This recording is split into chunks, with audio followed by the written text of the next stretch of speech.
Stephen. Ira Chaleff spent 30 years in Washington, D.C. as director-in-chief of a nonprofit organization, working with members of Congress and their staff on how better to serve their constituents. Based on this and other life experiences, he wrote 2 award-winning books, The Courageous Follower, Standing Up to and for Our Leaders, and Intelligent Disobedience, Doing Right When What You Are Told to Do is Wrong. Through these books and lectures, Ira's work has found its way into many government agencies, the military, law enforcement, and international institutions. His newest book, on which he will base today's talk, is To Stop a Tyrant, The Power of Political Followers to Make or Break a Toxic Leader. If you are interested in acquiring a copy of the book, they are available after the service. Ira?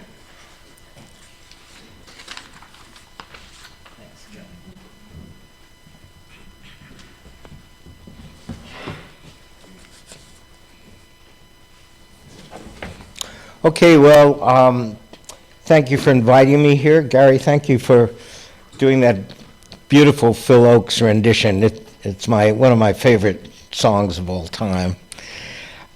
And thank you to all of my friends on Zoom who are tuning in today. So the topic of this talk is to stop a tyrant. How do we, as a congregation, remain inclusive in a society that has democratically elected a leader who weakens democratic safeguards? So I need to start by acknowledging that we're in such an unprecedented political upheaval that it's very difficult to speak with any prescriptive wisdom at this time. I was asked to give this talk that I gave several months ago at the Unitarian Universalists of the Shenandoah Valley. And by the way, it is very dangerous to shop at Martin's because Karen Allen will stalk you and get you to speak here. So I just want to warn everyone about that. But the context, she thought it was going to be very easy. Just take the talk that I gave then and give it again, right, Karen? Well, so did I. But the context in which I gave that talk is so radically altered that I can't simply reprise what was said at the time.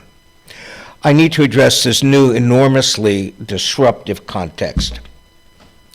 Having said that, I'm going to briefly lay out the conceptual framework of my book, To Stop a Tyrant, and then address the question of how can any of it be applied at this moment in our political and congregational life. When writing this book, I intentionally kept it pristinely nonpartisan. My intention was, and is, to be able to reach citizens on both sides of the political aisle and have them consider the history of how tyrants arise and what the reader can personally do to potentially help interrupt the charismatic populist from becoming a political tyrant. Now, I use the dictionary definition of a tyrant, which is a political leader that has complete control over all the levers of society and government and who uses their power oppressively and even cruelly. Now, I also use the term proto-tyrant, which is like a prototype. And a proto-tyrant displays the early signs of a full tyrant, but hasn't yet achieved the power to operate truly as a tyrant. So using these definitions, for those who tell me that Donald Trump is a tyrant, I clarify that per the dictionary definition, this isn't true at this time. But I clearly see him as a serious proto-tyrant. And the question is, how does the body politic keep him from becoming an actual tyrant? Now, let me be clear. For those amongst us who might support Donald Trump, this description does not preclude that he may effectively, and at times even beneficially, implement parts of the agenda on which he ran and for which you may support him if you support him.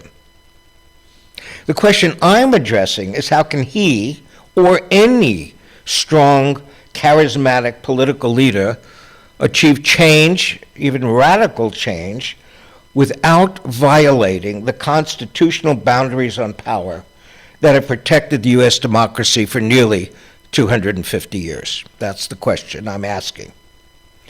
And very germane to my own work on followership, how do followers, including those who support him, and maybe even especially those who support him, serve as an effective check on excessively amassing power? All political leaders need a certain amount of power to do the job that they're elected to do, but not more power than any one human being can be trusted with. So, in my book, I use a progression that Gary's going to put up on the first slide, please, Gary, to demonstrate how a autocratic leader can tend to morph into a tyrant. There it is. Okay, now if you'll follow from left to right, the political leader strives for office. In a democratic society, they do so through established electoral means. In a non-democratic society, they might do so through other means, including a coup d'etat.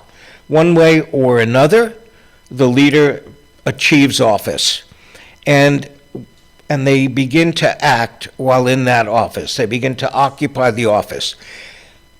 Autocracy has certain strengths. It can cut through red tape and can get things done. So very often, early on in this progression, the autocratic leader who's now in office actually starts to get some things done that people like, and they may think that they made the right choice. I'm not saying that that is occurring here, but I'm saying that that's a typical progression. And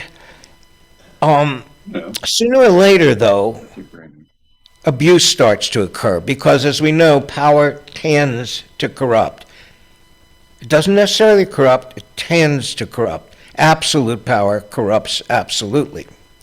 So once you start seeing the abuse of power, there is a window in which we need to operate from whatever position we are in the body politic to try to stem that abuse. Why? Because if you go to the next stage, when the autocrat starts consolidating their power, this is where we become potentially into a irreversible state. Once the autocrat has completely consolidated power, and we see that, I mean, we see the efforts to consolidating power, but again, I didn't write this book about this election. This is a book that's written about every autocratic society that's become a dictatorship or tyrannical dictatorship there ever was and ever will be. So once they consolidate power, they can start to operate as a dictator. And if they start operating as a dictator, they can become tyrannical. And there is a distinction, interesting enough, between a dictator and a tyrant, and I do cover that in the book and can speak to it if you want me to. But the key theory of change in my book is that followers must act in the window before power is consolidated, because once it's consolidated over most or all of the power centers of government and society, it's generally too late. There isn't a legitimate political way to stop that or change it. Now, what I didn't anticipate when writing my book, because again, I wasn't writing it about this particular election, but in any case, I didn't anticipate the extraordinary speed with which the consolidation of power is occurring in this administration. There are examples in history analogous to this, very difficult examples, dark examples, but we haven't ever seen anything like the speed of the centralization of power we're witnessing. So this has frankly thrown my theory of change somewhat into doubt, but consolidation is still ongoing and therefore potentially can still be interrupted. Gary, advance us to the next slide, please. So in my book, I describe followers, political followers, by their distance from and access to the political leader. Let me just briefly go over this with you. You see, in the outer circle, the populace are all citizens and non-citizens who are affected by whatever the government is doing. Populists have a certain amount of power by reason of their numbers, but they don't have direct access to the power center. The next circle in are activists. These are usually citizens, but who become so engaged with what's happening, either for or against it, that they spend a significant part of their time and energy and treasure trying to make a difference. So they have somewhat different powers than the general populace. The third circle is bureaucrats. No political leader, whether democratic or tyrannical, can enforce their policies without a large bureaucracy. And bureaucracies have a different and very interesting position to play in any government, and I go into that in quite a bit of detail in the book. There are constraints on bureaucratic behavior, and there are ethical responsibilities. The second circle, as we move closer to the power center, are elites. And by elites, I don't just mean financial elites. I'm defining elites by anyone who can command a large audience. So you have sports elites, you have entertainment elites, you have religious elites, you have legislative elites, you have influencers, podcasters, etc. And the reason elites have a very special role to play is precisely because they can reach such a large swath of the populace. The political leader pays attention to them because he realizes they can either help him or hurt him. And so elites have an interesting kind of tight wire to walk, which again I examine closely in the book. And then on the very inner circle are the confidants. And the confidants, obviously these are often family members, but they're often people who have been with this political leader through their whole career. One way or another, they're in the inner circle, and they see this leader behind the scenes, not when they're putting on the persona, the public persona of who they are, but who they really are. And because of their proximity, they have a special role to play where they could potentially use their power to make a difference. Now, each of these types of followers have distinctive characteristics, and that's what I spend a lot of time on in the book. For example, the populace gets a different type of information than activists, bureaucrats, or elites or confidants get. And they each have to act on the information they can get. Each of them, interestingly enough, have different vulnerabilities to being seduced by the political leader. Each of them have different channels for reaching the political leader. So I find that it's useful to understand this, and for each of us to kind of assess where are we in this system. And by the way, even though I'm applying this in my book largely at presidential level, this applies anywhere. Some of you are elites to the mayor of Little Washington. Do you see what I mean? So these are not set. It's not that you can only be in one of these. It depends on who you're relating to and to some degree what you're doing with your time and energy. Now, Here's one more concept. I don't have a slide here, but it's really important. In each of these circles, there are three ways of being a follower. There are three types of followers. You can be a conformist, where you just say, okay, whatever, I'll go along with it. Or you can be a colluder who takes action to actually amplify whatever harm the proto-tyrant may be doing, a colluder. Or you can be a courageous follower who supports the leader when they're doing something that you see as pro-social, but who will speak up and resist the leader when they are not doing that. So these are, again, these are modes that we can shift in, and I think shift through. And I think it's useful to actually do a little audit of ourselves at any given time. So at this stage of the consolidation of power that we're witnessing, no one of these circles by itself can serve as a brake on the juggernaut. It's going to require a overlap of interest between different circles and a coalition of different circles of followers acting courageously. And I explore examples of this in our own history in the book. And the context is different. They don't map neatly to what we're experiencing now, but nevertheless, I think they're useful for helping to understand how societies can come together to serve as a brake on the trajectory to tyranny. The examples in the book are history, but similar opportunities are going to arise.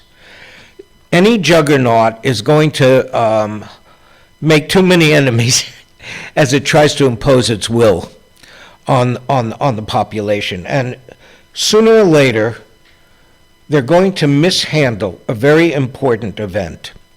These events occur in every administration. Every administration comes in with its agenda, and then something happens that they didn't predict. Katrina happens, 9/11 happens, something happens, and now the game is radically changed. And in that moment, there's a real opportunity for the coalitions of followers to make a difference. So, for those of us who are frightened by the current administration, I'm encouraging us, as you may well be doing, to prepare now to take advantage of that moment when it presents itself through all the legitimate political means available to us.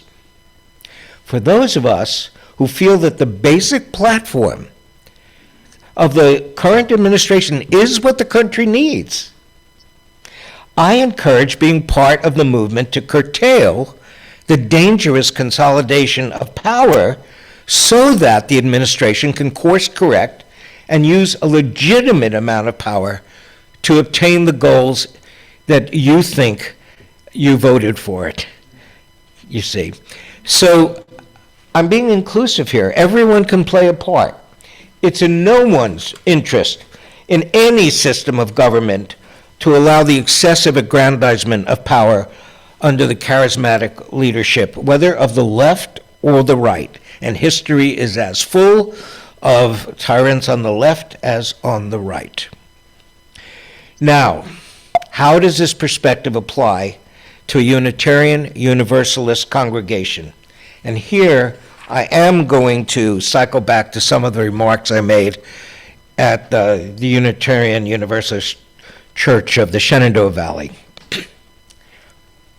The Unitarian Universalist principles call on us to, quote, support the use of inclusive democratic processes to make decisions within our congregations, our association, and society at large. Okay, to support the use of inclusive democratic processes to make decisions within our congregation, our association, and society at large. Like it or not, our very imperfect democratic system elected a president that most of this congregation views as dangerous. And at some point, we're going to need to make some very needed reforms to our electoral system. But under the current rules, half the country democratically elected this president. And many of us will believe that they will come to regret it, but there are millions, tens of millions, who at this time believe the country needs the approach the president is taking. As Unitarian Universalists, we need to be mindful of this. And here I get to the nub of it. We're committed to supporting the democratic process, and we pride ourselves at being a welcoming congregation. But are we fully welcoming those of a different political persuasion? When I was a member of this congregation, the treasurer, Bette Jones, was a wonderful, active member and a staunch political conservative.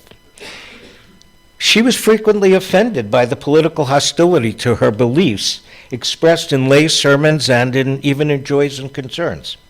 I was sensitive to her position, so she shared with me that she had to cease coming to church until the presidential campaign was over, as she and her views felt unwelcome. It appears she hasn't returned. This isn't how we think of ourselves as unwelcoming, but at times we need to see ourselves through others' eyes. In my book, I write about the role of the pulpit, and I suggest that as members of an inclusive congregation, we need to direct our moral voice against specific policies, rather than against the specific leaders whom other members of the congregation or their families may have voted for. We are a moral church. We can't remain silent when policies violate our moral principles. But we can do this without castigating the people who follow, support, and vote for the elected leader, or even the leader themselves.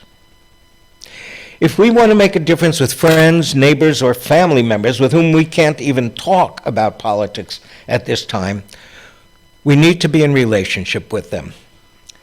When they present us with what seems to be outrageous claims, we need the discipline to be genuinely curious. How did they form those views? One of my colleagues told me what he does is this. He says, "That doesn't sound right. Tell me how you arrived at that." I like that. This is said with curiosity, not to debunk their information or views, but to get them thinking how they are forming their beliefs. Because if they do this, they may come to recognize that what they have is a belief, not necessarily truth. If you ask them, how did you come to this belief? To walk me through it. They may not come, but may come to recognize it's a belief. Now, I suggest we need to ask ourselves the same question. So we distinguish our beliefs from truth and can be less righteous about asserting them. Not less committed, but less righteous.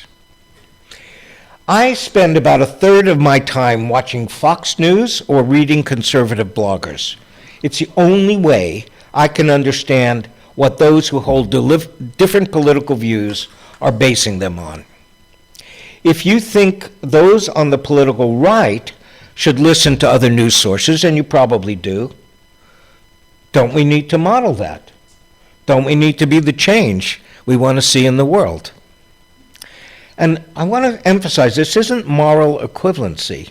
You don't need to agree with what you're hearing or reading. You may find yourself seething at what you're hearing. But now you can begin to understand how those on the other side of the aisle are forming their views instead of writing them off as fools or dupes or knaves. None of this is to say that you shouldn't energetically advocate for the policies and politicians that represent your social philosophy. By all means, do so, but without demonizing the other. There's almost an art to this, and certainly a consciousness is needed. After the horrible white supremacy demonstrations in Charlottesville 7 years ago, I participated in a white ally training by the very talented man, David Camp. Catherine, were you there? Where's Catherine? You were there. Yeah. And a key takeaway for me was you cannot and will not change anyone's thinking if you have not created a relationship with them. You must first find a commonality that doesn't trigger defensiveness. Do you both fish? Do you shop at Martin's? Do you hike in the park? Do you garden? Do you support the high school athletic programs? Whatever it may be. Because from that safe and mutually respectful place, you have a chance of moving to the next level and creating a dialogue about a sensitive issue. And that same principle applies in approaching divisive politics as it does racial issues. It takes work. It takes discipline, self-discipline, when feelings run strong.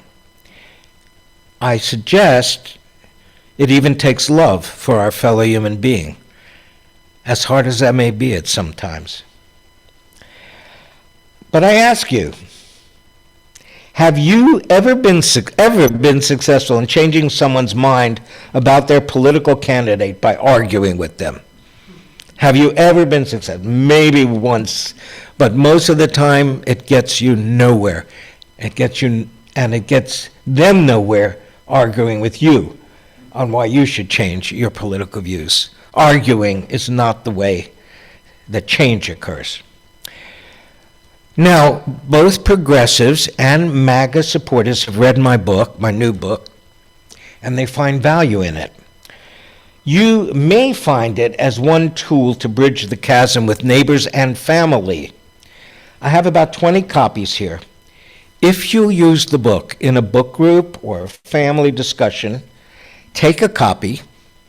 If you can, leave me $10 to cover my expenses. If you use it but don't have $10, take it anyway.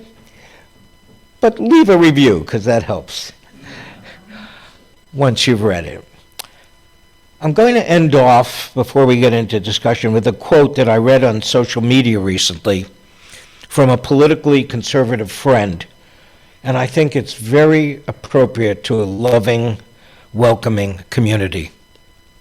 She says, "I have never loved anyone for their political views. I love them for who they are."